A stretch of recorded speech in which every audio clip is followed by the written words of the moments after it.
Hello అండి. ఈరోజు మన క్లాస్‌లో ఏం చెప్తున్నానంటే, మనకి మనము ఇంతవరకు టైలరింగ్ బేసిక్స్ అన్నీ తెలుసుకున్నాం కదా! మనము మిషన్ ఎలా తొక్కాలి, ఎలా దారం ఫిల్ చేయాలి, ఇవన్నీ కూడా నేను ఎక్స్‌ప్లెయిన్ చేస్తూ వచ్చానండి ఆల్రెడీ. మనం 18 వీడియోలైతే పెట్టాను. ఇది 19 వీడియో. మీరు ఇవన్నీ కూడా చూసుంటారు అనుకుంటున్నాను. ఇప్పుడు మన నెక్స్ట్ స్టెప్ ఏంటి అంటే, మనకి మార్కింగ్స్ ఇలా నెక్ డిజైన్స్ ఇవన్నీ తెలుసుకోవాలి కదండీ! ఫస్ట్ అయితే నేను సింపుల్‌గా అసలు మనం నెక్స్ ఎలా డ్రా చేసుకోవాలనేది చూపిస్తానండి. ఇక్కడ మీకు ముందు ఫ్యాబ్రిక్ ఎప్పుడైనా సరే మనం ఏదైనా నెక్ డ్రా చేస్తున్నప్పుడు ఫోల్డింగ్‌లో తీసుకోవాలి. ఎక్కువ మనకి ఫోల్డింగ్‌లోనే మనము ఈ నెక్ రౌండ్స్ అవి మనం డ్రా చేస్తుంటాము. కాకపోతే ఇంకా కొన్ని రకాల నెక్స్ ఉంటాయి కదా! అవి ఎలా డ్రా చేసుకోవాలనేది కూడా ఈ వీడియోలో మీకు ఎక్స్‌ప్లెయిన్ చేస్తాను. ఓన్లీ ఫర్ మార్కింగ్ అనమాట. మార్కింగ్ కాదు, అసలు డ్రాయింగ్ ఎలా వేయాలి అన్నది ఈ వీడియోలో మీకు చూపిస్తాను.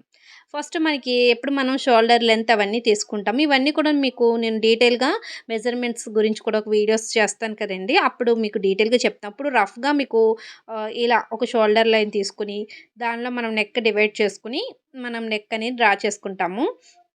ఫస్ట్ మనం బేసిక్ ఏంటంటే ఇలా మనము నెక్ షోల్డర్ లైన్ తీసుకున్నాక అందులో నెక్ విడ్త్ ఎంతుంటే అంత మనం కట్ చేసుకొని షోల్డర్‌కి మిగతాది వదిలేసుకొని, తర్వాత మనము నెక్ లైన్ డీప్ కోసము ఒక ఎల్ షేప్ తీసుకుంటాము. తర్వాత క్రాస్ పెట్టుకొని నెక్ రౌండ్ తీసుకుంటాం. ఇదంతా చాలా సింపుల్‌గా అనిపిస్తది. కాకపోతే కొత్తగా నేర్చుకునే వారికి చాలా కన్‌ఫ్యూజ్‌గా ఉంటుంది. ఇది ఇలా ఫ్యాబ్రిక్ మీదే కాకుండా మీకు బుక్ మీద, పేపర్ మీద డ్రా చేసి కూడా చూపిస్తాను. ఫస్ట్ మీకు ఇక్కడ చూడండి. ఇక మీకు ఫోల్డింగ్ ఇదే ఫ్యాబ్రిక్ ఫోల్డింగ్‌లో ఉందనుకోండి. ఇక్కడ మనము ముందు ఏదైనా సరే నెక్‌కి మనము ఎల్ షేప్ అనేది తీసుకుంటాము. స్క్వేర్ షేప్‌లో. ఇక్కడ ఎల్ షేప్ ఉంది కదా! ఆ ఎల్ షేప్ అనేది తీసుకుంటాం అనమాట. తర్వాత ఇప్పుడు మీకు నెక్ అనేది చాలామంది పైకి ప్రిఫర్ చేస్తారు యూ షేప్ అనేది. అలాంటప్పుడు యూ షేప్ మనకి పైకి రావాలి అనుకుంటే, అంటే మనకి నెక్ తక్కువ కనబడి ఫ్యాబ్రిక్ ఎక్కువ కనబడుతుంది రౌండ్‌లో. అలాంటి నెక్ రౌండ్ రావాలి అంటే మనకి క్రాస్ ఏదైతే ఉందో అది 1 ఇంచ్ తీసుకోవాలి. 1 ఇంచ్ తీసుకొని ఈ రౌండ్ అనేది మనం మార్కింగ్ జేసుకోవాలనమాట. ఇక్కడ మీకు అసలు నెక్ రౌండ్‌లో కూడా రకాలుంటాయండి. నెక్ రౌండ్ ఇది డీప్ కాదు. కొంచెం హై ఉంటుంది. ఇది మనం ఎక్కువ పెద్దవాళ్ళు అవి వేసుకుంటారు. ఎవరైనా వేసుకోవచ్చండి. కాకపోతే నెక్ రౌండ్ తక్కువుండి క్లాత్ ఎక్కువుండాలి అన్నప్పుడు ఇక్కడ మనము ఆ క్రాస్ లైన్ 1 ఇంచ్ ఖచ్చితంగా పెట్టుకోవాలి. అలా కాకుండా హాఫ్ ఇంచ్ పెట్టుకున్నట్లయితే అది లుక్ ఎలా ఉంటుంది అంటే స్క్వేర్ నెక్‌లో ఉంటుంది. ఇక్కడ చూడండి అప్పుడు మనకి నెక్ డీప్ అనేది వెడల్పనేది ఎక్కువొస్తుందనమాట. అంటే మనకి నెక్ షేప్ అనేది కొంచెం స్క్వేర్ రౌండ్‌లా ఉంటుంది. ఇక్కడ మీకు ఆ రౌండ్ కూడా నేను డ్రా చేసి చూపిస్తాను. ఎక్కువ నే మనము మగ్గం వర్క్‌కవి ఈ హాఫ్ ఇంచ్ నెక్ రౌండ్ అనేది యూజ్ చేస్తాం. ఇక్కడ చూడండి మనం 1 ఇంచ్ క్రాస్ లైన్ పెట్టుకొని నెక్ రౌండ్ తీసుకుంటే, మనకి ఈ స్క్వేర్ షేప్ ఓపెన్ చేసామనుకోండి, ఈ ఫ్యాబ్రిక్ అనేది ఎక్కువుంటుందనమాట. రౌండ్ అనేది కొంచెం తక్కువుంటుంది. అలా కాకుండా హాఫ్ ఇంచ్ పెట్టుకున్నప్పుడు నెక్ రౌండ్ అనేది క్రిందకంటూ డీప్‌కంటూ వస్తుంది. ఇలా డీప్ వచ్చి రౌండ్ అనేది తిరుగుతుంది. అది చూడడానికి స్క్వేరు కాదు, రౌండు కాదు అన్నట్టుగా మీడియంగా ఉంటుంది. అంటే కానీ రౌండేనండి. అంటే బాగా యూ అనమాట. మంచిగా యూ షేప్ అనేది తిరుగుతుంది. ఇది ప్రిఫర్ చేసేవాళ్ళు ఇది చేయొచ్చు. అది కావాలనుకునే వాళ్ళు అది. అంటే మీకు డిఫరెన్స్ ఏంటి అంటే ఇక్కడ మన క్రాస్ లైన్ అనేది 1 ఇంచ్ పెట్టినట్లయితే రౌండ్ పైకెళ్తుంది. అలా కాకుండా హాఫ్ ఇంచ్ పెట్టుకున్నట్లయితే రౌండ్ అనేది కిందకొస్తుంది. మనం మగ్గం వర్క్ అవి చేసినప్పుడు హాఫ్ ఇంచ్ వరకే పెట్టుకుంటాము.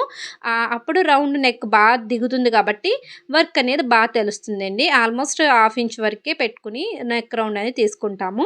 తర్వాత ఇలా కాకుండా మన పాట్ నెక్ గాని, ఇంకా స్టార్ నెక్స్ ఇవన్నీ డ్రా చేసేటప్పుడు చూడండి మనకి ఎల్ షేప్‌లోనే మనకి ఇక్కడ మనం తీసుకున్న స్ట్రెయిట్ లైన్ ఉంటుంది కదా! అందులో ఆహ్, సగం కన్నా సగానికన్నా ఎక్కువనమాట. అంటే మనం దాన్ని 4 పార్ట్స్ కింద డివైడ్ చేసుకుంటే, ఒక పార్ట్ వదిలేసి అన్నట్టుగా. ఇలా క్రింద షేప్‌లో ఇలా ఎల్ షేప్ అనేది డ్రా ఇలా స్క్వేర్ క్రాస్ లైన్ పెట్టుకుంటే స్టార్ నెక్ అనేది మనకి ఈజీగా వచ్చేస్తుందండి. ఇక్కడ నెక్స్ట్ మీకు ఇదే కాకుండా పాట్ షేప్ గానీ, లేదా ఇంకా స్టెప్స్ నెక్ ఉంటుంది గదా! ఇక్కడ చూపిస్తున్నాను చూడండి. ఇదే ఎల్ షేప్‌లో మనము ఇలా డ్రా చేసుకొని ఈ మాదిరిగా పెట్టుకుంటే మనకి ఇది ఓపెన్ చేస్తే ఎలా ఉంటుంది అంటే చూడండి ఇలా ఉంటుంది గదా! ఇటువంటివి. కట్ వర్క్ టైప్‌లా ఉన్నట్టు స్టెప్స్‌లా అంటే ఇవి డ్రెసెస్‌కి అవి బావుంటాయండి. ఇప్పుడు అందరూ ప్రిఫర్ చేస్తున్నారు ఇటువంటివి. వీ నెక్స్ ఇవి మంచి ట్రెండింగ్‌లో ఉన్నాయి ఇప్పుడు. మనము ఇలా ఈ షేప్‌లో రావాలంటే అలా డ్రా చేసుకోవాలి. అలా కాకుండా పాట్ షేపు, కుండ టైప్ వస్తుంది కదండీ! అది కావాలనుకుంటే మనము ఇది లోపల నుంచి తీసుకోవాలి ఫస్టు. లోపల నుంచి ఒక పావించు లోనికి పెట్టుకొని, తర్వాత ఒక పావించు బయటికి రావాలి. ఇలా ఎస్ షేప్‌లో రావాలనమాట. ఇక్కడ మనకి ఎస్‌లా రావాలి. అంటే ముందు ఒక పావించు లోనికి వెళ్తుంది. తర్వాత ఒక పావించు బయటకొస్తుంది కుండ షేప్‌లో. మీకు బేసిక్స్ కోసం చెప్తున్నానండి. ఇవి పర్ఫెక్ట్‌గా ఎలా డ్రా చేసుకోవాలనేది కూడా మీకు మెజర్‌మెంట్స్‌తో కావాలి అనుకున్నట్లయితే నేను సెపరేట్ వీడియోస్ అయితే చేస్తాను. ఫస్ట్ అయితే మీకు నెక్స్ అనేవి ఈ విధంగా డ్రా చేసుకోవచ్చు అని చెప్పడం కోసం ఈ వీడియో అనమాట. ఇవి అన్నీ కూడా నేను బిగినర్స్ కోసం చెప్తున్నాను కాబట్టి ఇవి చిన్న పిల్లల వీడియోలా ఫీల్ అవ్వద్దు. ఎందుకంటే ఇవి కూడా తెలియని వాళ్ళు, కొత్తగా నేర్చుకునే వాళ్ళకి చాలా హెల్ప్ అవుతుంది ఇది.